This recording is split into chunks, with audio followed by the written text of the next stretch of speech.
All right, thanks, Mario, and thanks for inviting me, and good morning, everyone.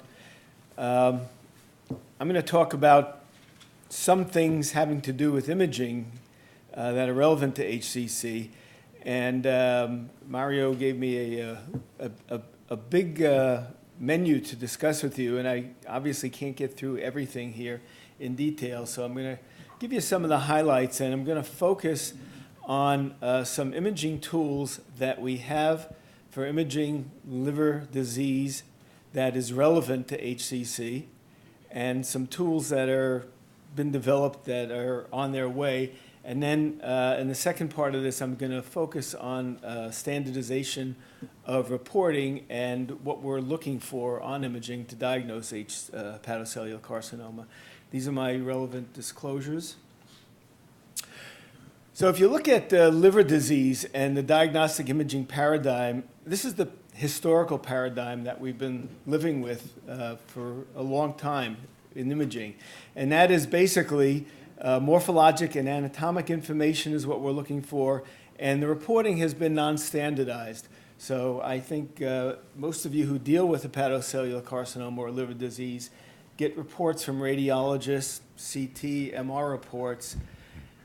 Every now and then, they're just unreadable. They're run-on sentences, disorganized, and I have to, as a radiologist, I have to read these reports from all over the place all the time, and sometimes I can't figure out what they're talking about, so I'm sure you have the same problem. So historically, what we've wanted to do is identify morphologic changes in anatomic structures correlated with gross or microscopic histopathologic observations. So it's basically imaging pathology, gross pathology. That's what we've been doing for all these years. There's a new paradigm that has been developed and is more and more creeping into our daily clinical practice, and that has to do with quantitative imaging biomarkers and standardized reporting. So in contrary to the historical paradigm, in this paradigm you use objective image-derived indicators of normal biological processes, pathogenic processes, or responses to therapeutic interventions that provide interpretive value beyond gross anatomic appearances. So it's not just looking at morphology, it's looking at a lot more information that's now available to us with our various non-invasive imaging tools. And there's I want to make you aware that there's a major international effort for this to happen around the world. So various organizations led by the RSNA KIBA initiative, Quantitative Imaging Biomarkers Alliance, is working with various organizations around the world, including industry and government agencies, to standardize these quantitative biomarkers so that they can be used in clinical practice. And I want to just start with one of these because this is one that is in clinical practice, and we use this currently. And this has to do with MR elastography, and many of you probably know about this already because it's not actually new, although we've only been doing it for a number of months. And the basic idea here is that the stiffness of the liver is strongly correlated with the degree of fibrosis, right? So fibrosis is, the process by which livers become cirrhotic, and you get hepatocellular carcinomas.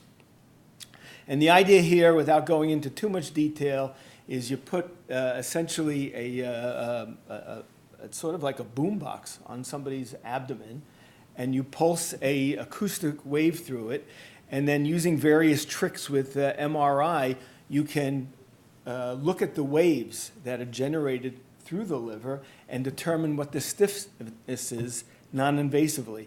And this, with the appropriate equipment, literally only takes about 15 minutes, one breath hold, once you set it up. So this can be incorporated into a routine liver MRI examination. And many of you may have seen this kind of thing before. These slides come from Dick Eman at Mayo Clinic, who developed the technique. This is just to give you an idea about what you're doing. So you're driving these waves. This happens to be through a phantom. And you use an MRE sequence, MR elastography sequence, to visualize these waves. And then you can create a sort of stiffness map. So how this works in clinical practice is here we have two livers that look very similar. And you can see the waves going through these two livers, that the distance between the waves is a little bit different. And so the one on the left has a liver stiffness of 1.98 kilopascals, which is normal. And the one on the right has a liver stiffness of 6.95 kilopascals, which correlates with grade 3 fibrosis. So even though morphologically they look similar on the MR image, with MR elastography we can differentiate between the ones that have fibrosis and the ones that don't. Okay, and what I'll tell you also, so we do this routinely. We also can quantitate liver fat and iron, and you heard a lot about liver fat in Tamar's talk. So we can measure liver fat non-invasively. What I want to tell you is that if you want us to do this, we can only do this on certain of our scanners, so you have to let us know beforehand that you want liver fat or iron quantification or MR elastography, because we have to schedule it on the right machine to do it. Oops. And anyway, so with MR elastography, I know you can't read these numbers in the back of the room, but it's just to show you that this has been very intensively studied around the world, and systemic reviews on the subject and meta-analyses are all showing that MRE has a very good sensitivity and specificity for the various grades of fibrosis and cirrhosis. And there's more recent data showing that it's repeatable. So when you do somebody on one day and you do them on another day, you can actually tell if there's a difference, if there's improvement or worsening of their liver fibrosis. And there's also recent data comparing it to other tests, which seem to show that MR elastography is as accurate as liver biopsy for liver fibrosis staging. So this is one of these instances where the gold standard, because of sampling errors, may have some limitations.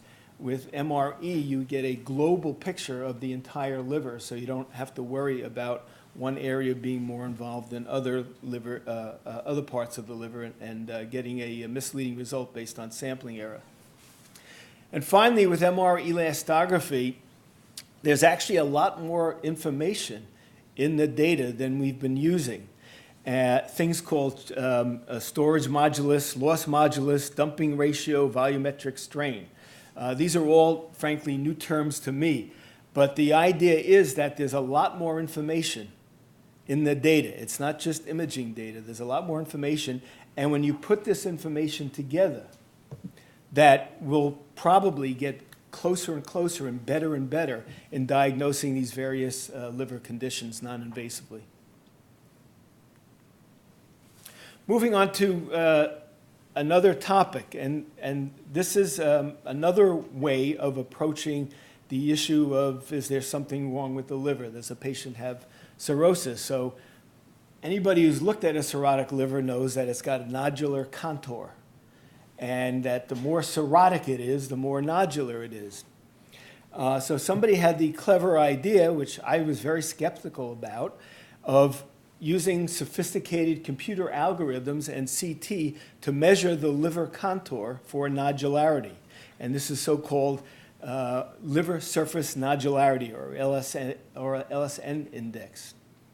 And using these techniques, you can actually, so as cirrhosis advances, you get more nodularity. And this can be measured on a CT scan non-invasively. And what the data is showing is that this is actually quite good in diagnosing cirrhosis and even different stages of liver fibrosis and cirrhosis. So this is just one study. This was 189 patient multi-institutional study from Europe. 102 of them had clinically significant portal hypertension, and the liver surface nodularity was correlated with hepatovenous pressure gradients, which I'll talk about in a moment.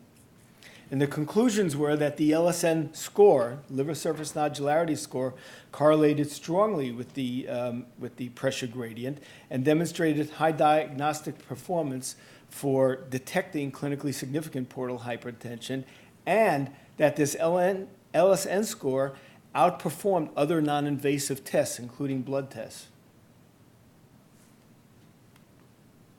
Now, we don't have this technique available to us currently, but it is a commercial product and is starting to be used more and more. Now, getting back to this issue of hepatic venous pressure gradient, this is all of you who deal in liver disease know all about this, but for those of you who aren't specifically involved in this area, so portal hypertension obviously is one of the main problems that you have to deal with in patients with cirrhosis. And hepatic venous pressure gradient measurement, which is done by means of catheterization, so it's an invasive procedure of the right hepatic vein, is a well-established method of estimating portal venous pressure. And it's a best probably clinical indicator of whether or not a patient's going to have bleeding varices. And it's used extensively. The problem is it's an invasive test. Requires catheterization, and you're not going to do this over and over again. And it requires a certain level of expertise. And there's always been this question, could we get this information non-invasively? And people have been trying to do this for years with MRI, with CT, and with ultrasound. And the good news is it looks like people are starting to figure this out. And if not directly, then sort of indirectly being able to get this information. So just as an example, this is a relatively recent paper from China where using CT, they were measuring a virtual hepatic venous pressure gradient. And the way they did this is they first used ultrasound to measure portal vein velocity in the veins, and then they used different computer algorithms to calculate a virtual hepatic venous pressure gradient. And they did a prospective multicenter trial on 102 prospective patients, and their conclusions were that the virtual HVPG, which was done with CTA and ultrasound, correlated well with the invasive HVPG and showed good performance in diagnosing clinically significant portal hypertension in patients with cirrhosis. So this is very encouraging. And even if it's not exactly the same as a true hepatic venous pressure gradient, if it's close enough, it may serve as a very good surrogate. And because it's non-invasive, you can use it in everybody and more often. And there's also been efforts to do this with MRI. So this is a study that came out of the University of Wisconsin, where they're very active in research in this area. And they use something called four-dimensional flow MRI as a marker for risk stratification for gastroesophageal varices in patients with liver cirrhosis. And without going into the details here, they came up with very good results. And this is still fairly early on. So these things will get better and better. Now, the thing about MRI is that MRI is a very, very rich technique. It has amazing possibilities and variations. And going forward, I think a lot of people feel that where we're headed is taking these different parameters that you acquire on MRI and hopefully doing it in a time-efficient manner, and then using computers to put this all together. Because as radiologists, we have limited brain power, and putting all this stuff together is just not going to work in clinical practice. But when you throw AI in there, it should be able to take care of this and presumably improve our diagnostic acumen in terms of diagnosing diffuse liver disease, hepatic venous pressure gradients, et cetera. Now, in the last part of this talk, I want to focus on imaging HCC, and I'm going to focus on standardization of what we're looking for in diagnosing HCC. So what this slide is showing you is forms the basis for what we're doing with imaging HCC with MRI and CT and pretty much with everything. And that is that as nodules develop in a cirrhotic liver, and as they move from benign to more malignant, they have more of an arterial blood supply and less of a portal venous blood supply. So on imaging, what we're looking for, the way we diagnose hepatocellular carcinoma on MRI and CT, is we look for something in the liver that's enhancing more than the background liver on arterial phase image. And then when we wait, we look for washout, which means that that same area that enhanced more than the liver on delayed images is now darker than the background liver. When we see that in a patient at risk for HCC, pretty good indication that that's exactly what it is. And as I said at the beginning of this talk, unfortunately, there hasn't been a lot of standardization of how these things are reported. OPTN for transplant patients has certain criteria that you need to report, and a certain way you have to report. But realistically, the vast majority of patients, as you heard earlier, are not going to transplant, so OPTN is really irrelevant to those patients. So for the other patients, there really has not been any standardization. So around 2007, a bunch of radiologists got together and we started talking about standardizing this, and this has led to the development of something called Liver Imaging Reporting and Data System, or LI-RADS. And so we started working on this quite some time ago, and over time this effort grew. But initially, this was mostly radiologists talking to each other. And at the very beginning, to be honest, we weren't very successful trying to coordinate things with OPTN. They just didn't really want to work with us. But the good news is, with a lot of patience and a great effort by a lot of our colleagues in radiology and hepatology around the world, the radiologists and hepatologists were able to get together and now have common guidelines, and Tamar referred to these. So these are LI-RADS, and LI-RADS is now endorsed not just by radiologists but by the AASLD. It's one and the same. So this is really good news. And there are discussions with OPTN, and the criteria are actually reasonably similar, but OPTN still has their own criteria. So I just want to introduce this to you. I'm not going to go through it in tremendous detail because that would take a long time. I just want to point out some of the sort of new features here that differentiate it from OPTN, and also that maybe haven't been used before or that you're not familiar with.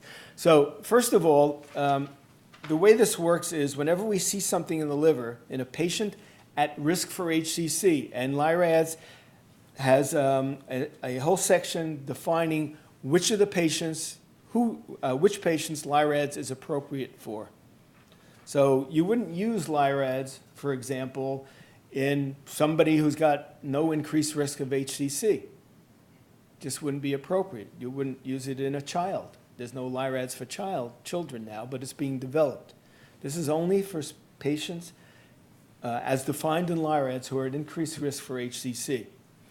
And when we find something, we ultimately need to put it into a category of LI-RADS 1 through 5, and a 5 means that it's probably an HCC, or definitely an HCC.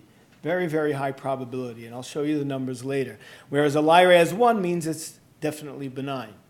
And then obviously 2, 3, and 4 are between that. But there's a couple of other categories. So for example, there's a LI-RADS TIV. That means tumor in vein, tumor thrombus. Because if we see tumor thrombus, honestly, at least under current management strategies, doesn't really matter about the other stuff for the most part, because they've got tumor thrombus. And there's also a category for other malignancies. So LRM, because we see things in the liver that don't look like HCC. They might look like a cholangio. We might suspect it's a metastasis, but we think it's malignant, but it doesn't meet criteria for HCC. So there's a category for that, for example. And then this is sort of how everything breaks down. We're looking for something that arterial phase hyperenhances. Okay, that's APHE. And then if it arterial phase hyperenhances, we're looking for to see if it washes out, has an enhancing capsule, or demonstrates what's known as threshold growth.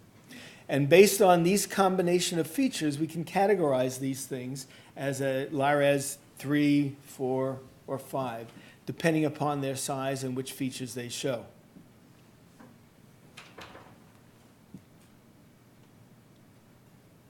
Okay, so this is a slide just to show you, again, AASLD and ACR LI-RADS are one and the same now, but there are some differences with OPTN.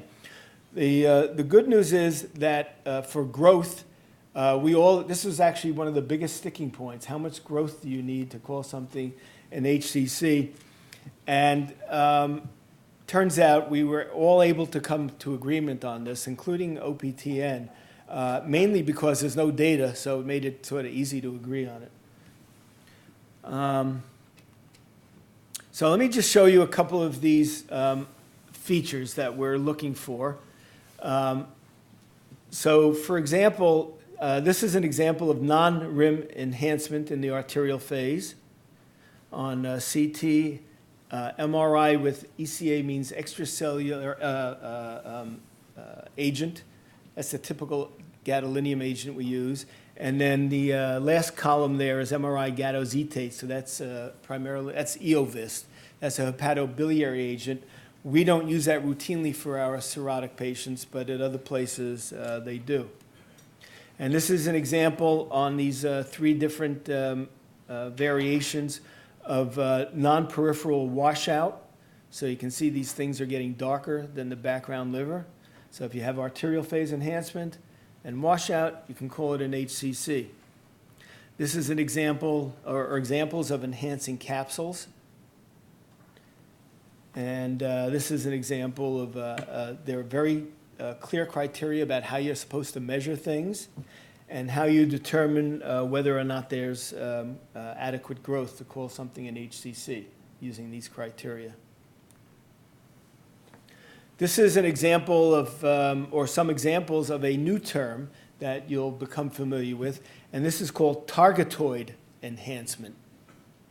So targetoid looks like a target, obviously. And if we see this kind of enhancement, this is generally not an HCC. This usually means it's a malignancy, most likely cholangiocarcinoma, but might be some other type of malignancy. It's unusual to see this type of enhancement in HCC. And something that's new in LI-RADS that we never had before is there are now criteria for evaluating the post-treatment ablation cavities to look for recurrence.